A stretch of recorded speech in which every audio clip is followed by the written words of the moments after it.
Douglas's book, Measurement for Man, and Nels Jeffrey just brought it up more updated. And John gave him all these things, so he took a tape and measured and all, and the chair was exactly according to those measurements. And so I don't know, I think my chairs are comfortable. I think they're comfortable. I think you sit well. A chair shouldn't cut into your back. It should give you real good lower back support. And I'm amazed how many people think that it should be at your upper back. But this is where you need support, right in here. And then the upholstered pieces that I do, I go ahead and make the frames now, and then while I'm finishing the chair, my upholsterer does those. But we had problems. He was starting when I started years ago, and he just, he said, well, you just don't do it that way. And I go, well, let's try it now. And for several years, whenever he saw me coming, he'd hide in the bathroom. But I convinced him it isn't a bad way of doing it. In terms of like, if you get a commission, say, to a client, and they're of a particular size, whether they be tall or short, do you then scale things? I scale things to to a client. It's a measurement that seems to work.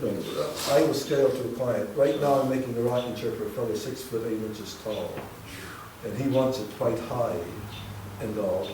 And so I went ahead and made it, and but I made it the way I thought it should be.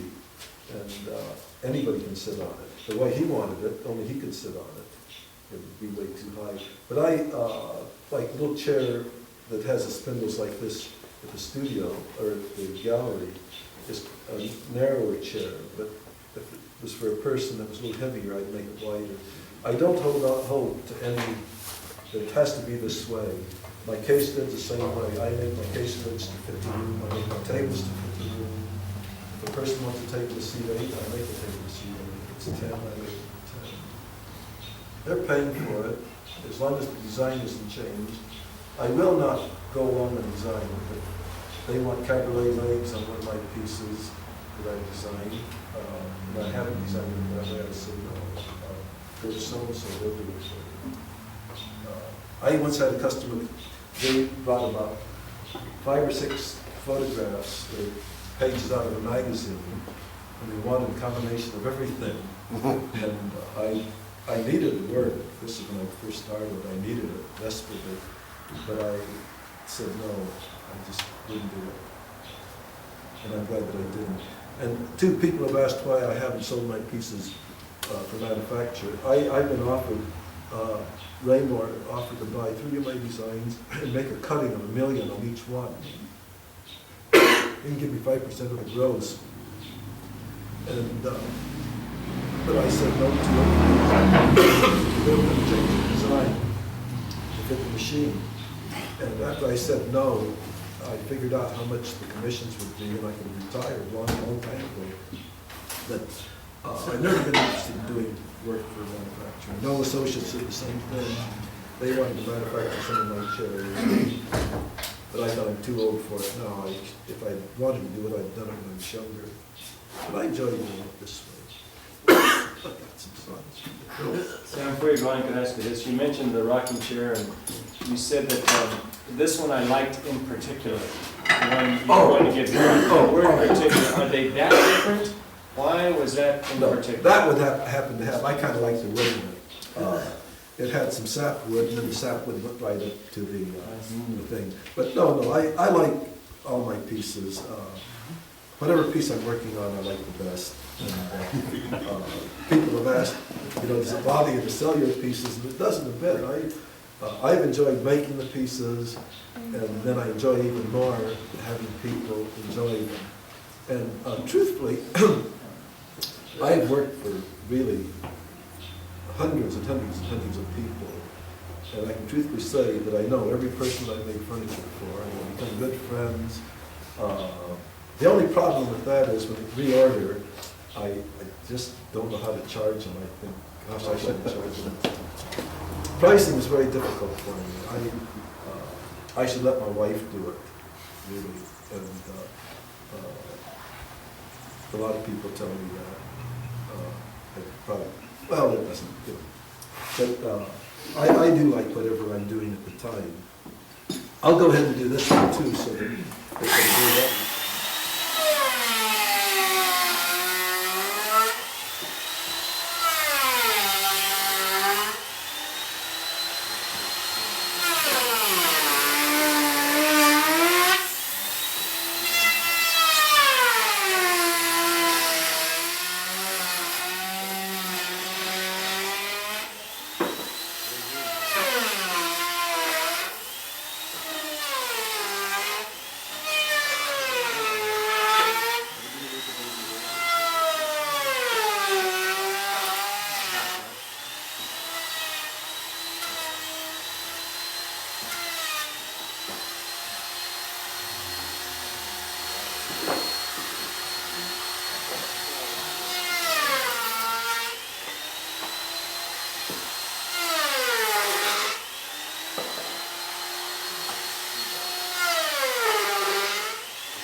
Now what I'm going to do, I'll cut out a couple arms on the bandsaw, and now the easiest way of doing this really would be to find my angle. This is, I would square this up and all, but I cradle these, and I'll cut one out, and then I'll come to the saw and show you how I get the angles and all on it, okay? And but here, I went ahead and marked these when I was at home. I didn't bring the pattern, but I'll cut these on the bandsaw. I think I'll wear a mask.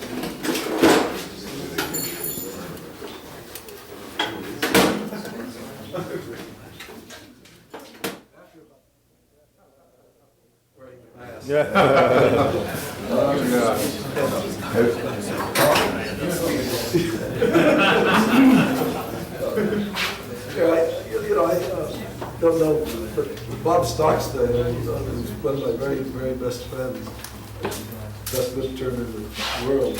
We've been friends for years and years. And Bob called, and he's going to do, by the way, when you take a little break so I can kind of clear my throat, Bob's going to do some turning with his leg, and I thought you'd be interested in that. But I called Bob one day. We called each other about once a week, and our phone bill was awful. But Bob was in bed. His wife said, he's all puffed up. And I said, what's wrong? And he had Coca-Cola poisoning. Oh. And after all these years, but really, you should wear a mask. And this is really the best mask I have found. It's a double strap. You can't find in hardware stores, but it distorts your face, but they work. They don't fog your glasses? No, they don't fog my glasses either. I couldn't see. Who makes them? 3M. They really fit tight, but they really fit. What I'm going to do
make arms or whatever, I cut them all out like this.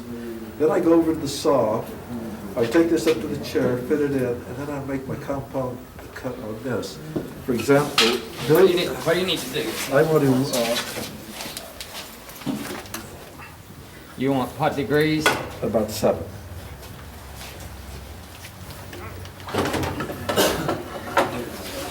You can use that as a rip or cut. Yes. Well, this is a combination blade here. Let's get the power of this. No.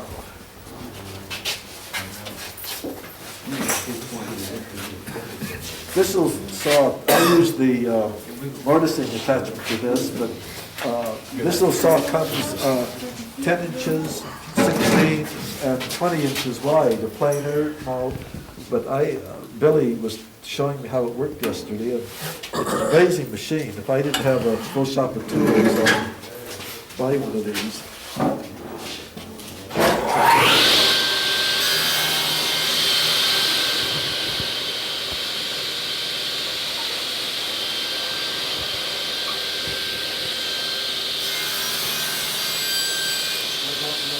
Yeah.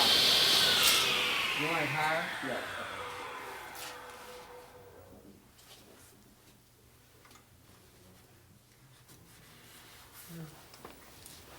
Okay, that's good.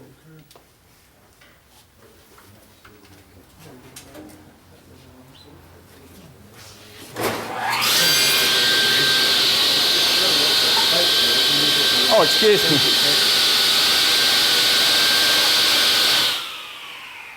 What I've done now, I cut this where it fits into the back of the leg, okay?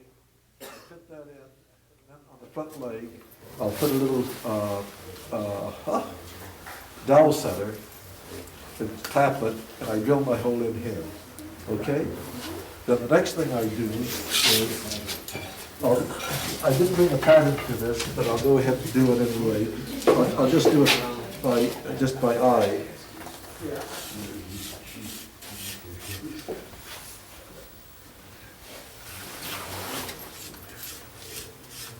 I'm not gonna follow those lines. How do you get this angle right at this end here? Is this coming off the pattern and you just put parallel to it with your eye? No, remember I said that I went up to the chair and I fit it into the back of the chair, then I just mark it, scribe it, and then I go ahead and do a compound cut on it. And this is supposed to fit like so, for example, here. This would be the leg here, and then this would fit. See how nice that fits? Like so. Yeah. Okay? When it was square, before you cut that off, how did you Because I see? scribed it. What I do, I just do it by eye. Oh, I go up to it here and I mark it, and then I look at that and I say, well, The seat's already on it. the seat's oh, not, the seat's okay. already on. Yeah, I was trying to imagine how you were orienting it with the leg. Yeah. Oh, you got the, And here,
I'll make this cut like so, okay? Now, the hole is drilled in here already. And now, when I'm in my own shop, what I do is I stop it right here from what I'm gonna do, because this gives me a flat place to clamp. But otherwise, I'd have an angle here, and you'll see what I mean. But on this, I'm going to go through the whole thing.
Pretty much what you get this way. Then I go over here.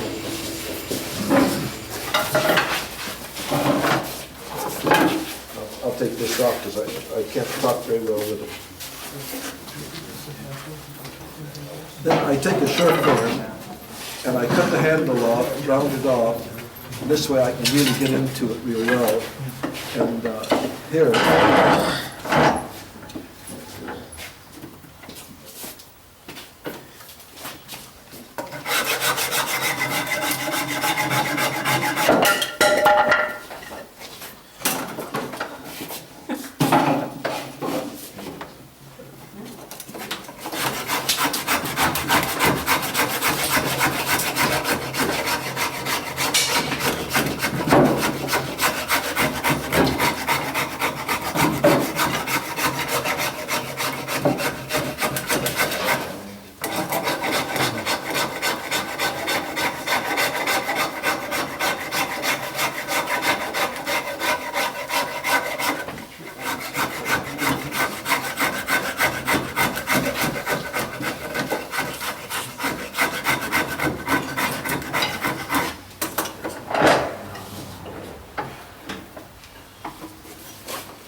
What are you gonna do with this chair that you wanted today? Well, I'll take the spindles back and the legs, but whoever grabs the arms, I'll make some other things you can have. If you want them.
there is pretty much the way I make an iron, like so. And I make them different sizes, different shapes, you know.